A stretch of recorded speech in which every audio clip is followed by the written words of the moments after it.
Même pas, je dis, 3 semaines, ils étaient à terre, ils étaient presque éliminés, ils ont su renaître de leurs cendres. C'est un phénix, c'est un cabri mort qui n'est jamais mort, c'est un éléphant qui a tout écrasé sur son chemin. Ils ont éliminé les champions d'Afrique, le Sénégal, ils ont tapé les Maliens à la fin d'un match exceptionnel, dans le temps additionnel, ils ont battu les Congolais, ils sont arrivés face au Nigeria, et nous tous on sait que d'habitude, qu'est-ce qu'on dit? Une finale, ça ne se joue pas, ça se gagne. Aujourd'hui, la Côte d'Ivoire, non seulement ils ont joué, mais en plus de ça, ils ont gagné.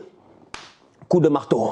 Coup de marteau. Ils ont dit coup de marteau de tort. C'est nous qui avions tort. C'est nous qui avions tort. C'est nous qui nous sommes trompés. Je m'excuse. Franchement, je m'excuse. C'est vous qui aviez raison. Vous saviez quelque chose que nous, on ne savait pas. Top performance, je le répète encore une fois, de la Côte d'Ivoire. Le match avait pourtant commencé d'une manière compliquée. Après ce but-là, après combien de temps d'ailleurs? Après 38 minutes, but de Trost Ekong. Out of nowhere, il vient, il saute sur Serge Aurier. Il vient claquer cette tête-là. Mais pourtant, pendant les 30 minutes avant ce but-là, la Côte d'Ivoire s'est créée une multiple d'occasions. La Côte d'Ivoire a très bien joué ce match-là. Ils ont su mettre l'intensité qu'il fallait pendant 90 minutes. Les Ivoiriens n'ont jamais abdiqué, ils n'ont jamais lâché. Même quand ils ont encaissé le but, fallait voir la tête des boys sur le terrain. Ils étaient en train de s'entraider, en train de s'applaudir, en train de se dire c'est pas terminé. En fait, ils nous ont dit Aquaba.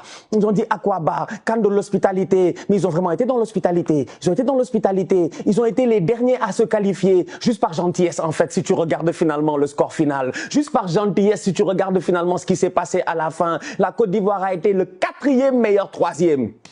Le 4e meilleur 3e.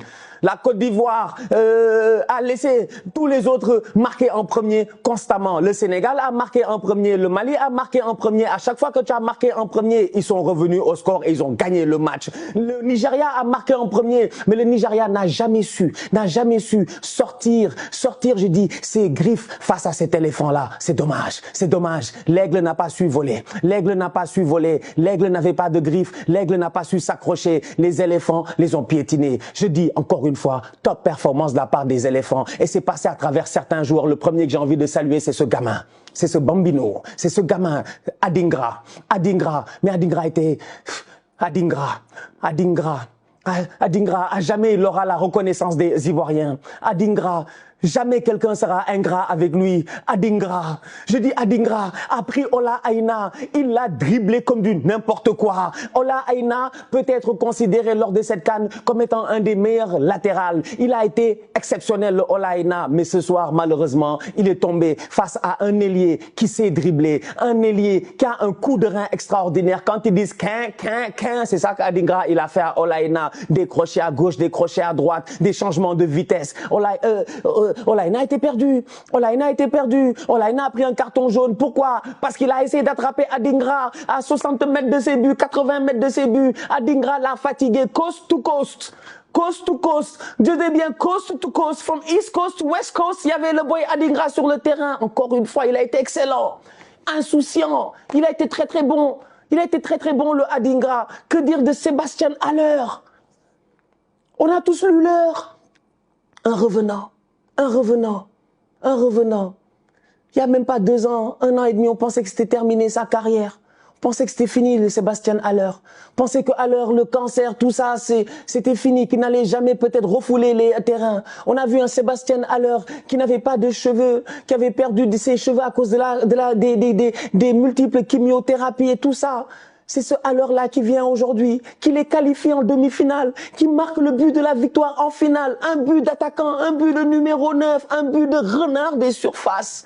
C'est exceptionnel en fait. Le destin de cette équipe-là, durant toute la compétition, il a été exceptionnel. Je l'ai dit la dernière fois, on s'en fout de Jules César. Il faut rendre à Cabri ce qui appartient à Cabri. Il faut rendre à l'éléphant ce qui appartient à l'éléphant. Ils nous ont dit, Cabri mort, peut-il mourir encore? Apparemment non. Et nous tous, on l'a vu ce soir parce que la Côte d'Ivoire, sur leur maillot, ils peuvent inscrire à partir de maintenant à jamais une 3e étoile. Et c'est largement mérité. Je dis bien c'est largement mérité parce qu'on a vu des scénarios rocambolesques durant cette compétition.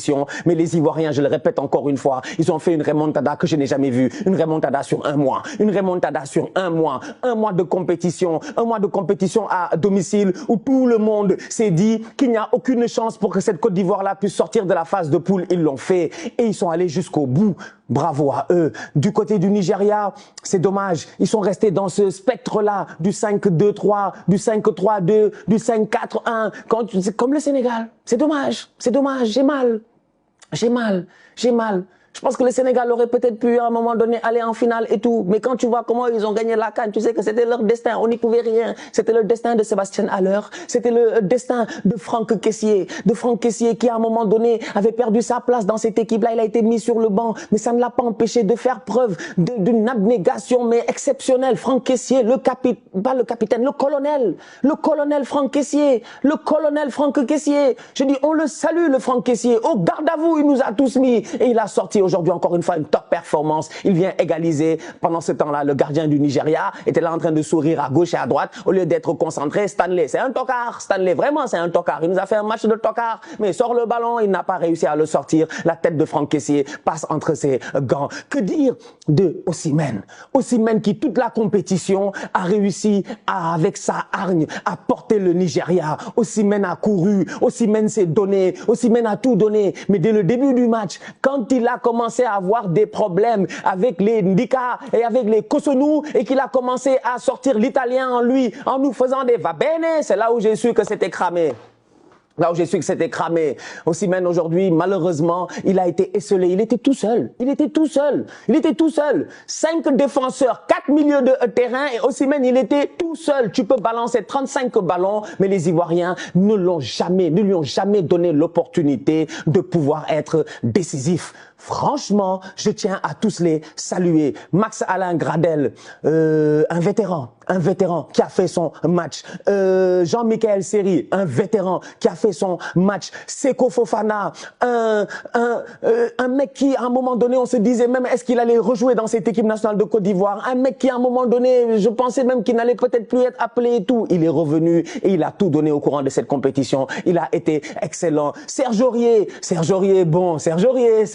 franchement, Serge Aurier, voilà, Serge Aurier, mais il s'est géré, Serge Aurier. Il s'est géré aujourd'hui. À un moment donné, il aurait peut-être pu prendre un deuxième carton jaune en faisant des fautes et tout, mais sinon, Serge Aurier, il a fait son match. Conan a été vraiment sensationnel lui aussi au courant de la compétition sur le côté gauche. Il a fait le travail. Fofana n'a pas eu grand-chose à faire aujourd'hui dans ce match-là. Je dis bien, il n'a pas eu grand-chose à faire aujourd'hui, mais il a réussi quand même à être champion d'Afrique. En fait, bravo à la Côte d'Ivoire, c'est tout. Bravo à la Côte d'Ivoire. Bravo à la Côte d'Ivoire. On aime le football. On aime le football. Et moi, j'ai envie de rendre hommage à cette équipe-là parce que cette Coupe d'Afrique-là, elle a été exceptionnelle sur les terrains, en dehors des terrains, dans les tribunes. Babi Sédou, on s'est tous enjaillés en Côte d'Ivoire. On a eu énormément de plaisir en Côte d'Ivoire. Et finalement, c'est le pays hôte qui a fait preuve de beaucoup d'hospitalité. Vraiment beaucoup d'hospitalité. Ils ont donné des buts à tout le monde. Vraiment, ils ont donné des buts à tout le monde, mais personne n'a réussi à les battre. Les Niger, après le premier but, je me suis dit, mais ils vont attaquer, ils vont sortir, ils vont essayer d'aller mettre le deuxième coup de marteau. Ils n'ont jamais réussi à mettre le deuxième coup de marteau.